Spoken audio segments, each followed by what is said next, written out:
नमस्कार साथियों, स्वागत है आप सबका आपके अपने YouTube चैनल पर। तो जैसा कि लास्ट वीडियो में हमने रीति काल से संबंधित महत्वपूर्ण प्रश्नों को अटेम्प्ट किया था लास्ट वीडियो में, तो आज की वीडियो में हम आधुनिक काल से संबंधित महत्वपूर्ण प्रश्नों को देखेंगे। तो काफ़ी महत्वपूर्ण प्रश्न है आज की वीडियो में, तो आप सभी विद्यार्थी वीडियो को जरूर देखिएगा और एंड तक देखिएगा, एक एक प्रश्न को देखिएगा, क्योंकि काफ़ी ज़्यादा महत्वपूर्ण प्रश्न लिए जाते हैं वीडियो में। कम मात्रा में प्रश्न कराए जाते हैं, पर जितने भी कराए जाते हैं वो काफ़ी ज़्यादा महत्वपूर्ण होते हैं। तो इसलिए मैं आपसे कहता हूं कि आप लोग एंड तक जरूर देखा कीजिए वीडियो को। तो चलिए ज़्यादा समय न लेते हुए वीडियो को शुरू करते हैं। अगर वीडियो आप लोगों को पसंद आती है तो लाइक कीजिए, चैनल को सब्सक्राइब करने के साथ साथ वीडियो को शेयर जरूर कीजिएगा, ताकि और भी विद्यार्थियों तक ये वीडियो पहुंच सके। तो चलिए वीडियो को शुरू करते हैं और देखते हैं आज का हमारा पहला प्रश्न। तो देखिए, सबसे पहला प्रश्न दिया गया है। देखिए, पहला प्रश्न है कि आधुनिक काल को गद्य काल की संज्ञा किसने दी। देखिए, पहला ही प्रश्न काफी ज्यादा महत्वपूर्ण है कि आधुनिक काल को गद्य काल की संज्ञा किसने दी थी। ऑप्शन दिए गए हैं हजारी प्रसाद द्विवेदी ने, या डॉक्टर जैनेन्द्र कुमार ने, या डॉक्टर नगेंद्र ने, या रामचंद्र शुक्ल ने। तो देखिए, आधुनिक काल से संबंधित पहला ही प्रश्न देखिए कितना अच्छा दिया गया है कि आधुनिक काल को गद्य काल किसने कहा था। तो याद रखिएगा, अगर ये प्रश्न आता है तो रामचंद्र शुक्ल यानी ऑप्शन डी इस प्रश्न का राइट आंसर हो जाएगा कि आधुनिक काल को गद्य काल की संज्ञा आचार्य रामचंद्र शुक्ल ने दी थी। यानी आचार्य रामचंद्र शुक्ल ने ही आधुनिक काल को गद्य काल कहा था, याद रखिएगा। अब इसके बाद देखिए अगला प्रश्न देखते हैं। देखिए, अगला प्रश्न दिया गया है, भारतेंदु युग को पुनः जागरण काल किसने कहा। देखिए, कितना अच्छा प्रश्न है कि भारतेंदु युग को पुनः जागरण काल किसने कहा। ऑप्शन दिए गए हैं नंद दुलारे वाजपेयी, या ऑप्शन बी आचार्य रामचंद्र शुक्ल, या ऑप्शन सी डॉक्टर नगेंद्र, या option D doctor Mahendra Kumar. तो देखिए, चार ऑप्शन दिए गए हैं कि भारतेंदु युग को पुनः जागरण काल किसने कहा। याद रखिएगा, पहले तो मैं इस पे इंपोर्टेंट लिख दूं, काफी महत्वपूर्ण प्रश्न है, एग्जाम में आ सकता है। पूछा गया है कि भारतेंदु युग को पुनः जागरण काल किसने कहा। तो देखिए, इस प्रश्न का जो राइट आंसर हो जाएगा ऑप्शन सी यानी डॉक्टर नगेंद्र इस प्रश्न का राइट आंसर होगा, क्योंकि डॉक्टर नगेंद्र ने ही भारतेंदु युग को पुनः जागरण काल की संज्ञा दी थी, यानी पुनः जागरण काल कहा था। याद रखिएगा, एक एक प्रश्न को जरूर देखिएगा, काफी महत्वपूर्ण प्रश्न है। अब देखिए अगला प्रश्न देखते हैं। देखिए, अगला प्रश्न देखते हैं। अगला प्रश्न दिया गया है, देखिए अगला प्रश्न है कि भारतेंदु युगीन साहित्य को जनवादी साहित्य किस आलोचक ने कहा। ऑप्शन दिए गए हैं शिवदान सिंह चौहान, डॉक्टर नगेंद्र, नंद दुलारे वाजपेयी, या रामविलास शर्मा। तो पहले तो मैं इस पे स्टार बना दूं, काफी अच्छा प्रश्न है एग्जाम के लिए कि भारतेंदु युगीन साहित्य को जनवादी साहित्य किस आलोचक ने कहा था। तो देखिए, इस प्रश्न का राइट आंसर हो जाएगा ऑप्शन डी रामविलास शर्मा। याद रखिएगा, अच्छा प्रश्न है। अब देखिए, इसके बाद अगला प्रश्न देखते हैं। देखिए, अगला प्रश्न दिया गया है, हिंदी का पहला समाचार पत्र कौन सा था। हिंदी का पहला समाचार पत्र कौन सा था। ऑप्शन दिए गए हैं समालोचक, या ऑप्शन बी बाड़ी, सी माधुरी, या ऑप्शन डी उद्दत मार्तंड। तो हिंदी का पहला समाचार पत्र कौन सा था। समालोचक नहीं, बाणी भी नहीं, ऑप्शन सी माधुरी भी नहीं। यानी याद रखिएगा, हिंदी का पहला समाचार पत्र ऑप्शन डी यहाँ पर राइट आंसर हो जाएगा। यहाँ पर याद रखिएगा, हिंदी का पहला समाचार पत्र है उद्दत मार्तंड। याद रखिएगा, अच्छा प्रश्न है, आपसे पूछा जा सकता है। अगला प्रश्न देखते हैं। देखिए, अगला प्रश्न दिया गया है,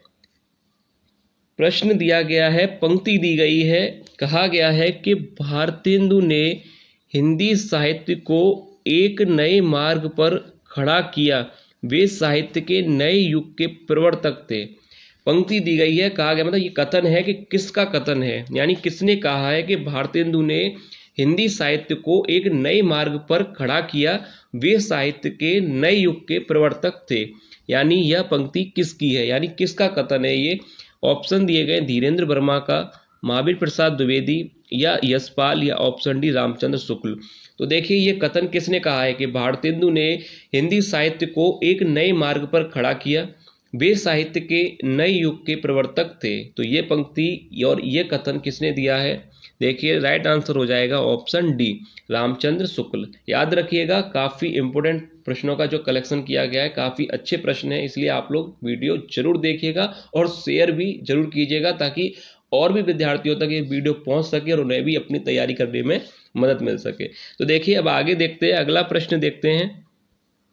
देखिए अगला प्रश्न दिया गया है, हिंदी भाषा का पहला समाचार पत्र कहाँ से प्रकाशित हुआ? हिंदी भाषा का पहला समाचार पत्र कहाँ से प्रकाशित हुआ? Option A Delhi, option B Kolkata, option C Agra या कानपुर। तो देखिए हिंदी भाषा का पहला समाचार पत्र कहाँ से प्रकाशित हुआ? तो सरल प्रश्न है, कोलकाता से। याद रखिए ऑप्शन बी यहाँ पर दिया गया है कोलकाता, तो सरल आंसर है इसका। सरल प्रश्न है, हिंदी भाषा का पहला समाचार पत्र कहाँ से प्रकाशित हुआ था? कोलकाता से, याद रखिएगा। अब इसके बाद देखिए अगला प्रश्न देखते हैं। देखिए अगला प्रश्न दिया गया है, हिंदी भाषा का पहला समाचार पत्र कब प्रकाशित हुआ?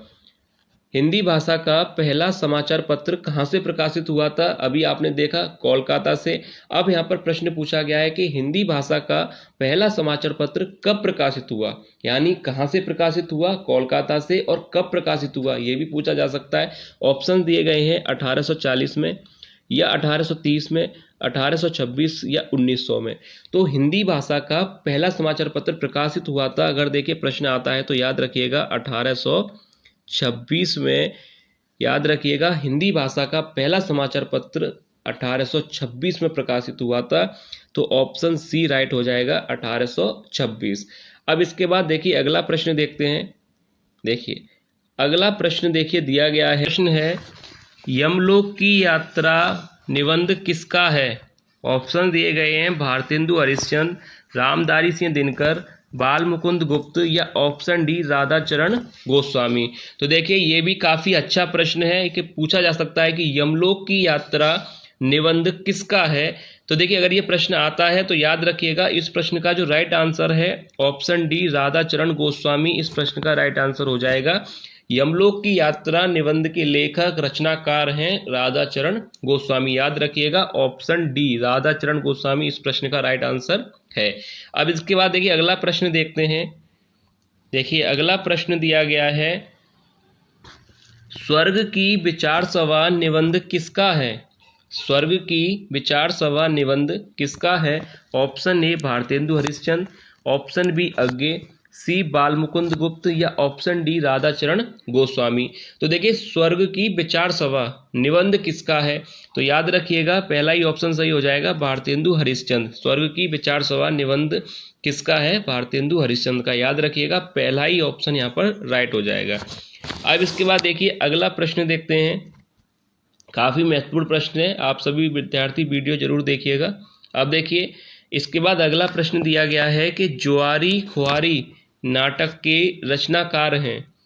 जुआरी खुआरी नाटक के रचनाकार हैं ऑप्शन ए बाल मुकुंद गुप्त, बी बालकृष्ण भट्ट, सी प्रताप नारायण मिश्र या ऑप्शन डी अयोध्या सिंह उपाध्याय हरिऔध। तो देखिए जुआरी खुआरी नाटक के जो रचनाकार हैं, मैं आपको बता दूं इस प्रश्न का राइट आंसर हो जाएगा ऑप्शन सी प्रताप नारायण मिश्र, इस प्रश्न का राइट आंसर है।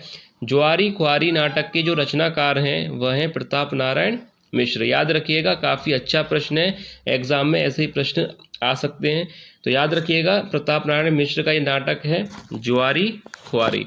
अब इसके बाद देखिए अगला प्रश्न देखते हैं। अगला प्रश्न देखते हैं। देखिए अगला प्रश्न दिया गया है, कवि वचन सुधा पत्रिका के संपादक हैं।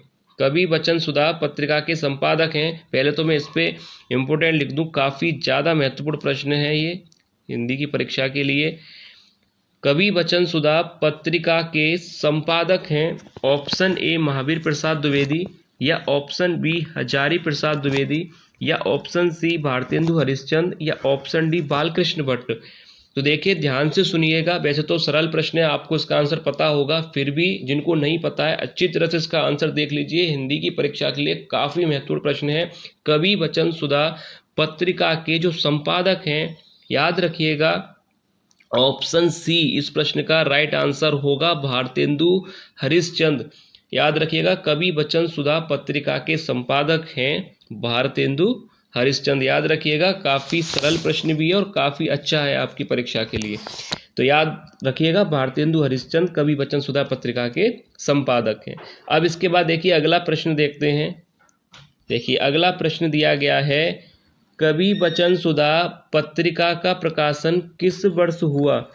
कवि वचन सुधा पत्रिका का प्रकाशन किस वर्ष हुआ? अभी देखिए पहला प्रश्न पूछा गया था कि कवि वचन सुधा पत्रिका के संपादक कौन है। यहाँ पर पूछा गया है कि कवि वचन सुधा पत्रिका का प्रकाशन किस वर्ष हुआ था। ऑप्शन दिए गए हैं 1868 में, या 1823, 1900 या 1826।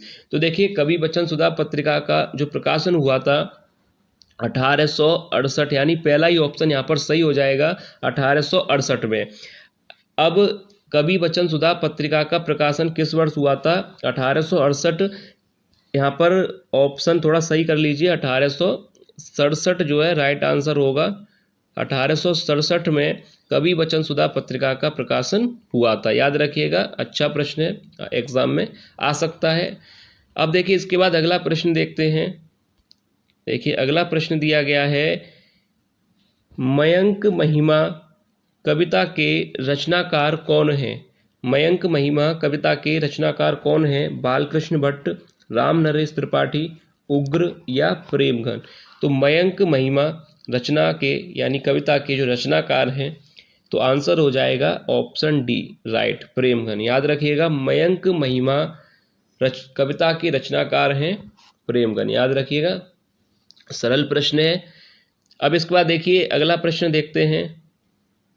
देखिए अगला प्रश्न दिया गया है, निसहाय हिंदू उपन्यास के रचनाकार कौन है? निसहाय हिंदू उपन्यास के रचनाकार कौन है? पहले तो मैं इस पे स्टार बना दूं, काफी अच्छा प्रश्न है। निसहाय हिंदू उपन्यास के रचनाकार कौन है?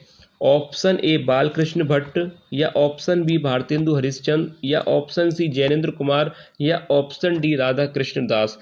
तो देखिए निसहाय हिंदू उपन्यास के जो रचनाकार हैं, तो इस प्रश्न का जो राइट आंसर होगा वो मैं आपको बता दूं कि देखिए कौन सा जो है राइट आंसर होगा इसका।